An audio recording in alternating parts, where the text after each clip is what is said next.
ተመስጦ ወይስ እብደት? የመጀመሪያው ጥያቄ የሰው ልጆች ሁለት አማራጮች ብቻ እንዳሏቸው ትገልጻለህ። ተመስጦ ወይም እብደት። ይሁንና በምድራችን ላይ የሚገኙ በሚሊዮኖች የሚቆጠሩ ሰዎች ሁለቱም ላይ አልደረሱ። ወደፊትስ ይደርሳሉ ብለህ ታስባለህ? በእርግጥ ብዙዎች ተመስጦ ወይም ሜዲቴሽን ላይ ባይደርሱም እብደት ወይም ማድረስ ላይ ግን ደርሰዋል። በእብዶች ማቆያ ባለና ውጪ ባለ ሰው መካከል ያለው ልዩነት ደግሞ በጣም ትንሽ ነው። ምናልባት ውጪ ያለ ሰው ጨርቁን ጥሎ አልሄድም ይሆናል። ነገር ግን የሰው ልጅ ያለምንም ማጋነን እብድ ነው። እብደት ማለት ብዙ ነገር ማለት ነው። በመጀመሪያ ቀደም ብለን እንዳየነው ሁላችን ማለት ይቻላል አእምሮአችን አንድ ቦታ የተሰበሰበና አንድ ማዕከል ላይ የመጣ አይደለም፣ ወይም ደግሞ it's not centered። ይህ በመሆኑ በውስጣችን በርካታ ድምጻችን በርካታ እኔዎች ይተራመሱብናል። እነዚህ በርካታ እኔዎች በውስጣችን የእርስ በርስ ጦርነት ሲያካሂዱ ይውላሉ። ይህ ጦርነት ምናልባት ከሌለ ተመስጦን በሚገባ ተግባራዊ የምናደርግ ሰዎች እንሆናለን። እስኪ በአእምሮአችሁ የሚመላለሱትን የተለያዩ ሐሳቦች ለራሳችሁ ታማኝ በመሆን በወረቀት ላይ ጻፏቸው። በኋላ መለስ ብላችሁ ብታዩአቸው ያበዳችሁ ያክል ነው የሚሰማችሁ። ወይም ደግሞ በብዙዎች ሰዎች ላይ የምትጠቀመው አንድ ቴክኒክ አለ። ይኸውም ምንድነው? በአንድ በተዘጋ ክፍል ውስጥ ለብቻችሁ በመቀመጥ ወደ አእምሮአችሁ የመጣውን ሐሳብ በሙሉ ጮክ ብላችሁ ተናገሩ። ለ5 እና 10 ደቂቃ ይህንን ነገር ካዳመጣችሁ ልክ ያበደ ሰው ንግግር የምታዳምጡ ያህል ነው የሚሰማችሁ።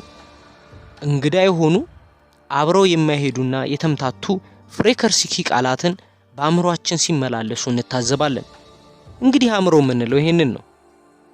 በመሆኑ ብዙዎቻችን ምናልባት 90% ያበድን ልንሆን እንችላለን። ይሁንና ሌላው ደግሞ ገደቡን አልፎ ከ100% በላይ የሄደ ይሆናል። ታዲያ ይህንን ነው አብዷል ብለን ለብቻው የተለየ ቦታ ወይም ቤት እንዲኖር የምናደርገው። እናም ይህን የባሰበትን ብቻ ለይተን የምናስቀምጠው በቂ ቤት ስለሌለን ይመስላል። ካሊል ጂብራን በአንድ ወቅት ማስታወሻው ላይ የሚከተለውን አስፍሮ ነበረ። አንድ ጓደኛው ያብድና በእብዶች ማቆያ እንዲኖር ይደረጋል። ጂብራንም አንድ ቀን ሊጠይቀው ወደዚያ አመራ። ይህ ጓደኛውንም አስጠርቶት ሊያጫውተው ሞከረ። ድንገት በመሃል ለመሆኑ እዚህ ለምን እንደመጣህ ታውቃለህ ብሎ ይጠይቀዋል።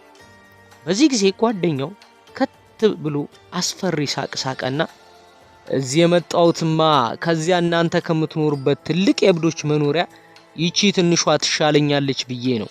እዚህ ሰላም ነው፣ ደግሞ እናንተ እብዶች ትላላችሁ እንጂ ማንም እብድ የለም ሲል መለሰለት። የሚገርመው የእብዶች ባህሪ ምንም ጊዜ እብድ ነኝ ብለው አለማሰባቸው ነው። ይሁንና አስበው ቢሆን እንኳን ምናልባት አጋጣሚ ይኖር ነበር። አብጃለው ብለን ካሰበንና በመጠኑ ከታየኝ በእርግጥም በተወሰነ ደረጃ ጤነኛ ነን ማለት ነው። እብደቱ ሙሉ ለሙሉ አላሸነፈንም። እዚህ ጋር ነው እንቆቅልሹ ያለው። ጤነኛ መስለው የሚታዩት ራሳቸውን እብድ ነኝ ይላሉ፣ አሊያም እንደሆኑ ይሰማቸዋል። ሙሉ ለሙሉ ያበዱት በተቃራኒው ደግሞ እብድ ነኝ ብለው አያስቡም። ባጭሩ አንድ እብድ ነኝ ብሎ አያስብም። ይሁንና እኛነታችን ወደ አንድ ማዕከል ካልመጣ ጤነኛ ነን ልንል አንችልም። ጤነኝነታችን ላዩን ለይስሙላ ብቻ ነው የሚሆነው። ይህ ሲሆን ታዲያ በዙሪያችን ያሉ ሰዎች ሁሉ ስናታልል እንኖራለን። ብዙ ነገር እንደብቃለን፣ ብዙ ነገር እንዳይወጣ እንከላከላለን። የምናስበው ሌላ ሆኖ የምንናገረው ግን ሌላ ይሆናል። ውስጣችን እየነደደ ማስመሰሉን እንካነዋለን። ይሁንና ይህ የታመቀ ስሜት አንዳንዴ ሳናስበው እንደ እሳተ ገሞራ ይፈነዳል። ለምሳሌ ስንናደድ የታመቀው ስሜታችንና ማስመሰላችን ሁሉ ነው ገደቡን ጥሶ የሚወጣው። ፈጽሞ መረጋጋት የሚባል ነገር አይታይብንም። ለዚህ ነው የስነ ልቦና ባለሙያዎች ንዴት ጊዜያዊ እብደት ነው የሚሉት። ከዚህ በኋላ ጥቂት ቆይቶ መረጋጋት ይመጣል። እውነተኛው ማንነታችን ደብቀን የተለመደው ማስመሰላችን ውስጥ እንገባለን። ጤነኛም እንባላለን። ይቅርታ ተሳስቼ ነው፣ ይቅርታ አድርጉልኝ ብለን ይቅርታ እንጠይቃለን። ይሁንና እውነታው ግን ይሄ ነው፣ ስህተት አይደለም። እንደውም ይቅርታ መጠየቁ ነው ማስመሰል የሚባለው። በትክክለኛ ጤነኛ የሚባለው ሰው ማስመሰልና ጭምብልን ማጥለቅ የማያውቀው ነው። መልኩም የማይለዋወጥና ሁል ጊዜ አንድ አይነት ነው። እብድ በአንጻሩ በየሰዓቱ ልክ እንደየሁኔታው እንደሚያጋጥመው ሰው ፊቱን ይቀያይራል። ለምሳሌ ራሳችሁን እንደ ምሳሌ ውሰዱና ልጃችሁን ስታነጋግሩ፣ ባለቤታችሁን ስታነጋግሩ፣ አለቃችሁን ስታነጋግሩ፣ ሰራተኛችሁን ስታነጋግሩ ወዘተ የሚኖራችሁ መልክ ለማስታወስ ሞክሩ። ይህም በሚገባ ልብ ብትሉት እያበዳችሁ እንደሆነ ይሰማችኋል። እንደውም የሚያሳየን የራሳችሁ የሆነ ፊት የላችሁም። የመጀመሪያ ወይም ኦሪጂናል ፊታችሁን አጣችሁታል። እናም ለዚህ ከላይ ላየኑ ሁሉ መፍትሄው የመጀመሪያ ፊታችሁን ለመመለስ የሚረዳችሁ ተመስጦ ወይም ሜዲቴሽን ነው። የዜን መምህራን ሂዱና የመጀመሪያ ፊታችሁን ፈልጉ፣ ስትወለዱ የነበራችሁትንና ስትሞቱ የሚኖራችሁን ይላሉ። በሁለቱ ጫፎች መካከል ምናልባት በሺዎች የሚቆጠሩ ፊቶችን አሳይታችኋል። እንዲህ በማድረግም ሌሎች ሰዎችን ብቻ ሳይሆን ራሳችሁንም ስታታልሉ ኖራችኋል። ከመስተዋት ፊት እንኳን ስትቆሙ በመስተዋቱ ውስጥ እውነተኛ መልካችሁን አታዩም። እውነተኛ ማንነታችሁን ለመጋፈጥ ድፍረቱ የላችሁምና። በመሆኑ በመስታወቱ ውስጥ የምታዩት መልክ የውሸት ነው። ራሳችሁ የፈጠራችሁት ደስ ብሏችሁ የምታደንቁት። እናም ሌሎች ሰዎችን ብቻ ሳይሆን ራሳችንን መሸንገሉን ስራዬ ብለን ገፍተንበታል። ለነገሩ መጀመሪያ ራሳችንን ሳናታልል ሌሎችን ልናታልል አይቻለንም። አስቀድመን የራሳችንን ውሸት ስናምን ነው ሌሎችን ለማሳመን የምንጥረው። በአጠቃላይ ይህ ህይወት ብለን የምንጠራውና ቅጥፈት ማስመሰል የትም አያደርሰንም። የብደት ስራ ነው እየሰራን ያለነው። እንሰራለን፣ እንደክማለን፣ እንሮጣለን። ግን ወዴት እንደምንሮጥ ብቻ ሳይሆን ከየት እንደመጣን ጭምር አናውቀው። ታዲያ እውነታው ይህ ከሆነ ሩጫው፣ ልፊያውና ግፊያው ምንድን ነው? ደግሞስ ይሄ ምን አይነት ጤንነት ነው? ደግሞስ ከዚህ ሁሉ ትግልና ሩጫ በኋላ እንኳን የምንጓጓለት ሙሉ የሆነ ደስታን አናገኘው። ምናልባት ሽርፍራፊውን ፕሌዠር የምንለውን ብቻ ልናገኝ እንችል ይሆናል። ግን ሁሌም ነገ ነገ ነገ አንድ ቀን ይሳካል እያልን ተስፋ እናደርጋለን። ይሄ ዛሬ ላይ ራሳችንን የምናታልልበት ዘዴ ነው እና የራሳችሁን ስቃይ ራሳችሁ እየፈጠራችሁት ስታበቁ ይህንን እንዴት ጤነኝነት ወይም ሳኒቲ ልንለው እንችላለን? በመጀመሪያ ደረጃ ሳኒቲ ወይም ጤንነት አንድ ማዕከል ላይ ያለመምጣታችንን መረዳት ነው። እናም ከምንም በላይ በቅድሚያ ማድረግ ያለብን በውስጣችን አንድ ሁለንተናችንን የሚያሰባስብ ማዕከል እንዲኖር ማድረግ ነው። ከዚህ ማዕከል በመሆንም ህይወታችንን መምራት፣ መቆጣጠርና ስርዓት ማስያዝ እንድንችል ማድረግ ነው። በቀላል ቋንቋ በውስጣችን እንዴት መንቀሳቀስ እንደሚገባን የሚያግዘን መምህር ወይም ማስተር ማስቀመጥ ነው። ሁለተኛው ደግሞ በራሳችን ላይ ስቃይ እንድንፈጥር የሚገፋፉንን ፍላጎቶች ወይም ተስፋዎች አሽቀንጥረን መጣል ይገባናል። ይህ ሁሉ የሆነ እያለ እኛ ግን አንረዳው፣ ልብ አንለው። ለስቃያችን ተጠያቂዎቹ እኛው ራሳችን እንደሆነን አናስተውለው። አንድ ነገር ባደረግን ቁጥር ዘር እየበተንን እንደሆነ እንወቅ። ዘሩ በቅሎ ተክል ሲሆንና ፍሬ ሲያፈራ የዘራነውን እናጭዳለን። እና ምርቱ ላይ ችግር ካየንበት ተጠያቂዎቹ ዘሩን የዘራነው እኛው ነን። በተመሳሳይ ልክ እንደዛው በህይወታችን ውስጥ ስቃይና መከራ ሲገጥመን ከሌላ ምንጭ እንደመጣ ከማሰብ ይልቅ ራሳችን የፈጠርነው እንደሆነ እንቀበል። በአጋጣሚ የሆነ ወይም ሰይጣን አሳስቶን የተፈጠረ አድርገን አናስብ። ሰይጣን የማምለጫችን ፈጠራ ነው። በሰይጣን ስናላክክም የጥፋተኝነት ስሜታችን በረድ ይልልናል። ይህን በማድረጋችን ግን የራሳችንን ቂላቂል የህይወት መስመርና ደደብነታችንን አንረዳም። ምናልባት ደግሞ ጣፈንታዬ ነው አምላክ ሊፈትነኝ አስቦ ነው ልትሉም ትችላላችሁ። ይሁንና በገዛ እጃችሁ የገዛ መከራችሁን የምታበዙ ራሳችሁ የመሆናችሁን መሰረታዊ እውነታ እየካዳችሁ ነው። በአጋጣሚ የሚሆን ነገር የለም። ሁሉም ነገር መንስኤና ውጤት አለው። እናም ለችግራችሁ መንስኤዎቹ እናንተው ራሳችሁ ናችሁ። ለምሳሌ ከአንድ ሰው ጋር በፍቅር ትወድቃላችሁ። ፍቅር ደስ የሚል ስሜት የሚፈጥር ከመሆኑም በላይ ለመጀመሪያ ጊዜ አንድ የማታውቁት ሰው ከልቡ እንደተቀበላችሁ ትረዳላችሁ። እናም ውስጣችሁ እያበበ እየፈካና ደስ የሚል ስሜት እየተሰማችሁ ይመጣል። ቀስ በቀስ ግን ይህ የወደዳችሁት ሰዎች የግላችሁ ብቻ ለማድረግ ትንቀሳቀሳላችሁ። ይሄ ግን ከተፈጥሮ መስመር የወጣና አሉታዊ ተጽዕኖ ያለው ነው። እናም ይህ ሲሆን ፍቅርን ትገሉታላችሁ። በዚህ የተነሳ በአንዴ ከደስታ ወደ ስቃይ ትሸጋገራላችሁ። ታለቅሳላችሁ፣ ትጨነቃላችሁ። በአጠቃላይ ሐዘን ጥላውን ያጠላባችኋል። ይሁንና ውብ የነበረውን ፍቅር የግል ለማድረግ በሚል አሉታዊ ስሜት የመረዛችሁት እናንተ እንደሆናችሁ አታስተውሉትም። ይህንን ለማስቀረት ሲባል ነበረ ጥንታዊ የህንድ ነዋሪዎች በእድሜ ገና ያልጠነከሩ ሕፃናትን ይድሩ የነበረው። ይህም በማድረጋቸው ልጆቻቸውን በፍቅር ከመውደቅና ወደ ስቃይ ከመግባት እንደሚታደጉ ይሰማቸዋል። ይሁንና ፍቅርም በፍጹም ለስቃይ አይዳርገንም። እኛው ራሳችንን መርዙን የምንነሰንስበት። ፍቅር ተፈጥሮ የለገሰችን ጥልቅ የሆነ የደስታ ስሜት ነው። በአጭሩ ስቃዩን የሚወልደው ፍቅር ሳይሆን የኛው እብደት ነው። ይህ ሁኔታ የምናስተውለው በፍቅር ውስጥ ብቻ ሳይሆን በሌሎችም የህይወታችን ክፍሎች እንደሆነ አይተናል። ለምሳሌ ብዙ ሰዎች ወደ እኔ ዘንድ መጥተው ተመስጦ ወይም ሜዲቴሽን እንደጀመሩ ሰሞን የሆነ ምልክት አይተው ከዛ በኋላ እንደጠፋባቸው ይገልጹልኛል። እያለቀሱ ምንድነው የተፈጠረው? ምን አድርጌ ነው እነዛ የማያቸው መልካም ነገሮች የጠፉት ሲሉ ይጠይቁኛል። እኔም የምታያቸው ነገሮች በመጀመሪያ የተከሰቱት ስላልጠበቃችኋቸው ድንገት ነው። አሁን ግን ካሁን ሆነ እያላችሁ በጉጉት ስለምትጠብቁ አጠቃላይ ሁኔታው ተቀይሯል። ያኔ ግን ለመጀመሪያ ጊዜ ሰውነታችሁ ቅልል ሲላችሁ ከበሰበሰ ህይወታችሁ ተመንጭቃችሁ ስትወጡ የተሰማችሁ ደስ የሚል ስሜት የወረራችሁ ሳትጠብቁት ነበር። እንዲህ አይነቱ ስሜት ከዚህ በፊት ተሰምቷችሁ አያውቅም ነበር እላችኋለሁ። አሁን እናንተ ሁኔታውን በራሳችሁ ጊዜ ቀይራችሁታል። ዘወትር ለተመስጦ ስትቀመጡ የምትጠብቁት ነገር አለ። እያሰባችሁ በብልጠት ነው የምትጠባበቁት። ያን ጊዜ ቀደም ብለን ያየኑን አይነት ምልክት ያያችሁት ግን ልክ እንደ ህፃን ልጅ የዋህ በነበራችሁ ጊዜ ነው። እናም በድጋሚ ልታዩ ከፈለጋችሁ አሁንም ንጹሆችና የዋሆች ሁኑ እላችኋለሁ። ይህ ካልሆነ ደጋግሜ ማየት አለብኝ ብላችሁ ድርቅ የምትሉ ከሆነ ግን መቼም አታዩት። ካልረሳችሁትና በየዋህነት ካልተንቀሳቀሳችሁ ለአመታት ሳታዩት ትኖራላችሁ። እኔ ይህንን ነው እብደት የምለው። የተለገስነው መልካም ጸጋ ማጥፋት፣ በእጃችን የገባውን መልካም እድል ሁሉ መጣል። ህይወት ቸር ናት። ቁጥር ስፍር የሌላቸው በጎ ነገሮች ያለ ስስት ቸራናለች። እኛ ግን ከዚህ በተቃራኒው መስመር በመንቀሳቀስ እናጠፋዋለን።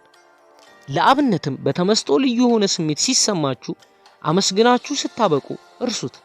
ይህ መልካም ተፈጥሮ የለገሳችሁ እንጂ እናንተ በራሳችሁ ምንም አቅም እንደሌላችሁ ወቁ። ይህ ነገር የመለኮታዊ ኃይል ፍሰት ነው። እናም እርሱት፣ አትጠብቁ። ይህ ሲሆን ነገም ከነጎዳም በራሱ ጊዜ ይከሰታል። እንዲሁም የበለጠ በስቶና ጥልቆ ነው። በዚሁ አይቀርም። በየዕለቱ የበለጠ እየሰፋ ይሄዳል። ነገር ግን ዘወትር ከአእምሯችሁ አውጡት። አእምሯችሁ እብደትን ነው የሚያተርፍላችሁ። እናም ሁለት አማራጮች ብቻ አሉ፣ እብደትና ተመስጦ። በአእምሯችሁ ላይ ብቻ ከተወሰናችሁና ከተገደባችሁ ታብዳላችሁ። እናም አእምሯችሁን ካልተሻገራችሁ እብደትን አትሻገሩትም። ያው የህብረተሰባችሁ አንድ አካል ነው የምትሆኑት። ምክንያቱም ሌላው ሁሉ ልክ እንደናንተ ስለሆነ ሁሉም እብድ ነው። እብደት ህግ ነው የተባለ ይመስል። በመሆኑም በጥልቀት እብድ እንደሆናችሁ ከተገነዘባችሁ አንድ ነገር ለማድረግ ወስኑ። አሁኑንም አድርጉት። ለሌላ ጊዜ አታስተላልፉት። ምክንያቱም ምንም ማድረግ የማትችሉበት ጊዜ ይመጣል። ሙሉ ለሙሉ አብዳችሁ ሁኔታችሁን መመለስ የማይቻልበት ጊዜ። አሁን ግን እንደ እብድ ሆናችሁ ከተሰማችሁ ይህ ተስፋ ሰጪ ምልክት ነው። የራሳችሁን እውነታ ለመፍጠር ንቁ ወይም አለርት እንድትሆኑ ያደርጋችኋል። ጤነኛ ለመሆን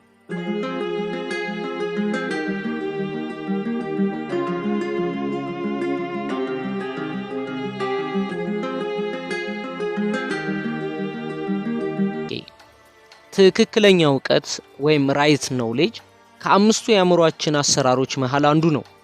ለመሆኑ በዚህ ማዕከል በኩል የምናየው ነገር ሁሉ እውነት የሚሆነው እንዴት ነው? ደግሞስ የአእምሮን አለመኖር ከተናገረ ይህ ዕውቀት የሚመጣው ከበቃን ወይም ኢንላይትመንት ከሆነም በኋላ ነው? አእምሮአችንን ስንተው ወይም ሳይኖር ሲቀር እንዴት ብለን ነው ማወቅ ሆነ አለማወቅ የምንችለው? ማወቅም ሆነ አለማወቅ እውን የሚሆኑት በአእምሮ በኩል ነው።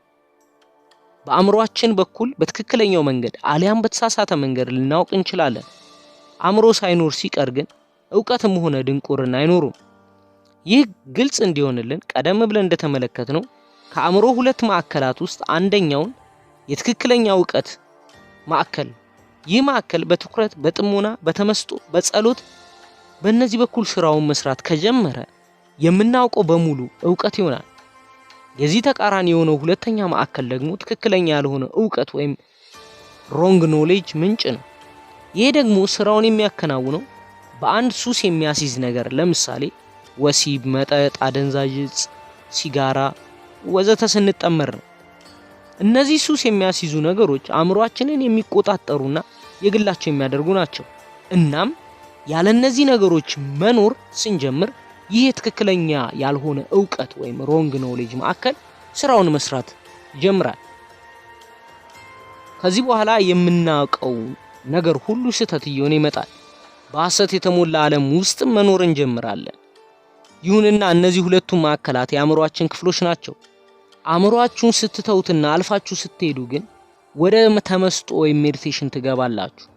ተመስጦ ሁለት አይነት ሲሆን የመጀመሪያው ማንኛውም ጀማሪ የሚያደርገው ነው። ሁለተኛው ግን እጅግ የላቀና የምናደርገው ሳይሆን የምንሆነው ነው። በዚህ ጊዜ አእምሮ የሚባል ነገር ሙሉ ለሙሉ አይኖርም። ዕውቀትም ሆነ ድንቁርና ሁለቱም አይኖሩም። የሚኖረው ንጹህ የሆነ ነገር ብቻ ነው። በእርግጥ ክርስቶስም ሆነ ቡድሃ አእምሮአቸውን ከኛ ጋር ለመግባባት ኮሚኒኬሽን ይጠቀሙበታል። አንድ ጥያቄ ስንጠይቃቸው የዚሁ የአእምሮአችን አካል የሆነውን የትክክለኛ ዕውቀት ማዕከል ተጠቅመው ይመልሱልናል። ከዚህ ውጭ ግን ቡድሃ ዛፉ ስር በዝምታ ቁጭ ብሎ ነው የምናገኘው።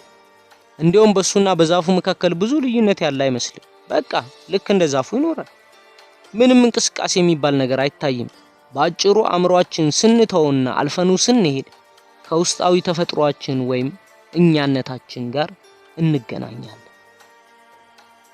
ሶስተኛ ጥያቄ፣ አንድ ሰው ተመስጦ ወይም ሜዲቴሽኑ ሲገባ የሚያየው ምስል ለምን ከሰው ሰው ይለያያል? ቡዲስቱ ለምን የክርስቶስን ምስል በምናቡ አያይም? መልስ፣ በመጀመሪያ ደረጃ አንድ ክርስቲያን በምናቡ ክርስቶስን እንጂ ክሪሽናን አሊያም ቡድሃን አይስልም። ለሂንዱ ደግሞ ማህቪራ በምናቡ ሊከሰት የሚችል ነገር አይደለም። ለዚህ ደግሞ ምክንያቱ ከክርስቲያን ቤተሰብ የተወለደ ሕፃን በልጅነቱ የክርስቶስን ምስል እያየና ትምህርቶቹን በቃሎቹ ሳይቀር እየሸመደደ ስለሚያድግ ነው። እናም አንድ ክርስቲያን በተመስጦ ውስጥ ሲገባ በአእምሮ ወዲያው የሚከሰተው የክርስቶስ ምስል ነው። ሌላውን ሕዝብ ትተን አይሁዶች እንኳን በተመስጦ ወቅት ክርስቶስን በአእምሮአቸው አይመጣም። በእርግጥ ክርስቶስ አይሁድ ነው። ሲወለድም አይሁድ ነበር። ሲሞትም አይሁድ ሆኖ ነው የሞተው። ነገር ግን አይሁዶች በሱ ስለማያምኑ በሐሳባቸውም አልነበረም። እንዲያውም እንደ አንድ ተራ ወሮበላ ቆጥሮት ነው የተሰቀሉት። እናም የፈለገው ነገር ቢከሰት 99% የሚሆነው ወደ አእምሮአችን ዘልቆ የገባ ምስል፣ ሐሳብ፣ ዕውቀት ወዘተ ነው። እናም ተመስጦን ወይም ሜዲቴሽንን ተግባራዊ ማድረግ ስንጀምር የራሳችን ምናብ ተጠቂዎች ነው የምንሆነው። እናም የምናየው ምስልም ልክ የእውነት ያህል ነው የሚሰማን። ይሁንና 1% ብቻ ምናባዊ አትሆንም። ይህንን ግን እንዴት ማወቅ ይቻለናል ነው ጥያቄ። በእያንዳንዱ ፐርሰንት ውስጥ ምስል የሚባል ነገር አይታየንም። ክርስቶስን በመስቀል ላይ ተሰቅሎ አይታየንም። ቡድሃንም በዛፍ ስር ቁጭ ብሎ አናልመውም። ነገር ግን ልክ አብሮን ያለ ያህል የሆነ ለየት ያለ ስሜት ይወረናል። መለኮታዊ አብሮነቱ ይሰማናል። አንድ ለየት ያለ ነገር ግን እንደሌላው ምስል ቅርጽ አልባ የሆነ ስሜት ይታወቀናል። ግን ታዲያ ቅርጽ አልባ ከሆነ በምን ምክንያት ነው ክርስቶስ ነው ቡድሃ ነው እያልን የምንለየው? ለዚህ ምክንያቱ የምናውቀው ክርስቶስ ወይም ደግሞ ምናልባት ቡድሃ የሆነና ይህ ለየት ያለ ስሜት ሲሰማን ይህ ደስ የሚል ውብ ስሜት የምንገልጽበት ቃል ነው። ቃሉና ስሙ እንዲሁም ምስሉ የመጡት ከአእምሮአችን ሲሆን የተሰማን ስሜት ግን ምስል አልባ ነው። አንድ ገጠመኝ ልንገራችሁ። በአንድ ወቅት አንድ የካቶሊክ የሃይማኖት አባት ወደ አንድ የዜን መምህር ዘንድ ለጉብኝት ሄዳሉ።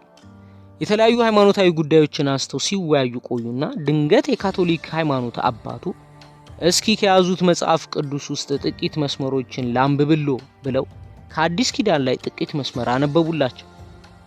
ከዛ በኋላ የዜን መምህሩ ከጃፓንኛ ውጭ ሌላ ቋንቋ ስለማይችሉ በጃፓንኛ ተረጎሙላቸው። በዚህ ጊዜ የዜን መምህሩ ፊት በስሜት ተለዋውጦ እንባ ከፊታቸው ላይ ጠብ ጠብ ማለት ጀመረ። አባ እነኚህ እኮ የቡድሃ ቃላት ናቸው አሏቸው። የካቶሊክ ሃይማኖት አባት የሆኑት ሰው ግራ ተጋብተው እንዴ ምን ማለት ነው? እኚህማ የክርስቶስ እንጂ የሌላ የማንም ቃል አይደሉም አሏቸው። የዜን መምህሩ ግን ረጋ ብለው የፈለጉትን ስያሜ ሊሰጧቸው ይችላሉ፣ ነገር ግን ለኔ እነዚህ አሁን የተናገሯቸው ቃላት የቡድሃ እንደሆኑ ነው የሚሰማኝ። ምናልባት የማውቀው ቡድሃን ስለሆነና እንደዚህ አይነት ቃላት ከሱ አፍ ብቻ ሊወጡ እንደሚችሉ ስለማምን ነው። እርሶ ግን ከአይሁድ ነው የመጡት ካሉና አይሁድም ቡድሃ ናቸው ማለት ነው አሏቸው ይባላል። ይህ የሚያመለክተን በመለኮታዊ ኃይል የመከበብ ስሜት ከተሰማን የተለያዩ የአማልክት ስም ትርጉም የለሽ ነው። ስም ለተለያዩ ሰዎች የተለያየ አይነት ነው። ምክንያቱም ስም ካለንበት የሃይማኖት ትምህርት፣ ባህል፣ ጎሳ ወዘተ የሚመነጭ ወይም የሚመጣ ነው። እናም ምስል ከተመለከታችሁ በምናባችሁ የሳላችኋቸው ነገሮች ናቸው። ነገር ግን የሆነ ለየት ያለ ስሜት ሰውነታችሁን ከወረራችሁ ከመለኮታዊ ኃይል ጋር በቀጥታ ተገናኝታችኋል ማለት ነው። ይህ የከበባችሁ ኃይል እንደየእምነታችሁ ክርስቶስ አሊያም ቡድሃ ሊሆን ይችላል። ስሙ ለውጥ አያመጣም። አስተሳሰባቸው የተቀየረ ሰዎች ከግለሰብ በላይ ማሰብ ችለዋል። በአንድ ክፍል ውስጥ ሁለት አምፖሎች ቢኖሩ የሚሰጡት ብርሃን የተዋሃደና አንድ አይነት ነው፣ ቀለማቸው የተለያየ ካልሆነ በቀር። ይሄኛው ብርሃን ከዚህኛው አምፖል፣ ያኛው ደግሞ ከሌላኛው ብለን መከፋፈል አንችልም። ክርስቶስና ቡድሃም ልክ እንደዛው ናቸው። ብርሃኖቻቸው ተዋህደው አንድ ሆነዋል። አራተኛው ጥያቄ በአንጎላችን ህዋሳት ወይም በሴሎች ውስጥ የተቀረጸውን ነገር እንደ ታዛቢ በማየትና በማስተዋል ብቻ እንዴት ነው የሐሳብ ሂደትን ወይም ቶት ፕሮሰስ ሊያቆም የሚችለው? መልስ በእርግጥ አያቆምም። ነገር ግን ስናስተውለውና ስንታዘበው ራሳችንን ከአእምሮአችን ጋር የሚያዋህዱ ነገር ይቆማል። ያ ባይሆንማ ቡድሃ ለረጅም ዓመታት ጥያቄዎችን ሲመልስና ሲጠይቅ ባልኖረ። ያ ባይሆን በ12 ዓመታት ቆይታ በኋላ ወደ ቤቱ ሲመለስ አባቱን፣ ባለቤቱና ልጆቹን መለየት ባልቻለ። በእርግጥ አእምሮ ከቦታ የትም አይሄድም፣ ቦታው ነው። የማስታወስ ችሎታውም ልክ እንደዛው፣ ምክንያቱም አለበዚያ ሰውን መለየት አይችልም። በአጭሩ የአእምሮ መጥፋት ወይም አለመኖር ማለት ሐሳባችንን ከአእምሮአችን ጋር ማዋሃዱ ይቋረጣል ማለት ነው። ይህ ሁኔታ ሲፈጠር አእምሮ ጌታ ወይም አዛዥ መሆኑ ይቀርና ተራ መሳሪያ ይሆናል። እናም ስንፈልገው ብቻ እንጠቀምበታለን። በመሆኑም እንደ ታዛቢ በማስተዋል አእምሮአችንን ሳይሆን ራሳችንን ከአእምሮአችን ጋር ማዋሃዱ ነው የሚጠፋው። ይህ ራሳችንን ከአእምሮአችን ጋር ማዋሃዱ ደግሞ ሲጠፋ ሙሉ ለሙሉ አዲስ ውስጣዊ ተፈጥሮ ወይም ህልውና ይኖረዋል ማለት ነው። በህይወታችን ለመጀመሪያ ጊዜ እውነተኛ ማንነታችንን እንረዳለን። ሁኔታው ሁሉ ልክ አውሮፕላን አብራሪ የሆነ ያክል እንገምታለን። የአውሮፕላኑን የተለያዩ መሳሪያዎች እንጠቀማለን። አይኖቻችንም በንቃት በእያንዳንዱ የሚሆነውን ነገር ይከታተላሉ። ነገር ግን እናንተ መሳሪያ አይደላችሁም። በግልጽ ለማስቀመጥ አእምሮአችንን ስናስተውለው አእምሮአችንም ሆነ የአንጎላችን ህዋሶች ወይም ሴሎች አይጠፉም። ይልቁንም ግጭቱ ስለሚቀንስና የበለጠ ኃይል እያገኙ ስለሚሄዱ የበለጠ እየታደሱ ይመጣሉ። እናም የበለጠ በትክክል ለመጠቀም እድል ይሰጡናል። እንደ መሸከም ወይም እንደ ጭነት ስለማናያቸው አንድ ነገር ለማድረግ አያስገድዱንም። ንቁ በምንሆንበት ሰዓት ማሰብ የሚባል ነገር አይኖርም። አጠቃላይ በሰውነታችን ውስጥ ያለው ኃይል ወደ ንቃታችን ስለሚሄድ ለማሰብ የሚተርፍ ኃይል አይኖረንም። ይህ ሁኔታ ታዲያ ንቃተ ህሊናችንን ከፍ ያደርግልናል። ያለፈው ሁሉ ይረሳል፣ ወደፊት የሚባል ነገር አይኖርም። እናም ትኩረታችን ሁሉ እዚህና አሁን ነው፣ ሂር ኤንድ ናው ላይ ብቻ ይሆናል። የመጨረሻው ጥያቄ ስለተለያዩ ልምዶች ወይም ፕራክቲስ ስታወራ፣ ለምሳሌ ስለ ፓታንጃሊ ዮጋ ስትናገር በትክክል ዮጊ ትሆናለህ? ስለ ላኦዙ ስታወራ በትክክል አዋቂ ወይም ታኦይስት ሴጅ ትሆናለህ? ለመሆኑ ይህ ነገር እንዴት ሊሆን ቻለ? መልስ እንግዳ ተቀባይ በሌለበት ቤት እንግዳው ራሱ እንግዳ ተቀባይ የሚሆንበት አጋጣሚ ይፈጠራል። በመሆኑ እንግዳ ተቀባዩ ላኦዙ ወይም ደግሞ ፓታንጃሊ በሌለበት ሁኔታ እንግዳው ሰው ራሱ እንግዳ ተቀባይ ይሆናል። እናም እኔም ያደረኩ ያለሁት በእንግዳ ተቀባዩ ፓታንጃሊ እግር ተተክቼ እሱን ቃል መናገር ነው። ለዚህ ነው አስተያየት ወይም ኮሜንታትሪስ የሚለው ቃል ብዙም የማይመጥነኝ። እናም ፓታንጃሊ ላይ አስተያየት እየሰጠው አይደለም፣ ከዚህ ይልቅ የፓታንጃሊ ሐሳብ እንዲተላለፍ ድልድይ እየሆንኩ ነው። እንዴትስ በፓታንጃሊ ጽሑፍ ላይ አስተያየት ልሰጥ እችላለሁ? ፓታንጃሊ ራሱን እንኳን ስለጻፋቸው የዮጋ ሐረጎች ብትጠይቁት ልክ እኔ ያልኩትን ይመልስላችኋል። እነዚህ ሐረጎች እኔ ፈጠርኳቸው አይደሉም፣ ከጥንት ጀምሮ ከትውልድ ወደ ትውልድ ሲተላለፉ የመጡ እንጂ ነው የሚላችሁ። እኔ መንገድ ድልድይ ነኝ ነው የሚላችሁ። ሌሎቹም ቢሆኑ ይህንን መልስ ነው የሚሰጧችሁ። የሚሆነው ማንኛውም ሰው ራሱን በስፍራው እንደሌለ የሱነቱን ተጽዕኖ ለራሱ የሚኖር የተጋነነ ግምት ወይም ኢጎ የሌለበት ሰው ልክ እንደ መተላለፊያ ቦይ ወይም ድልድይ ነው የሚያገለግለው።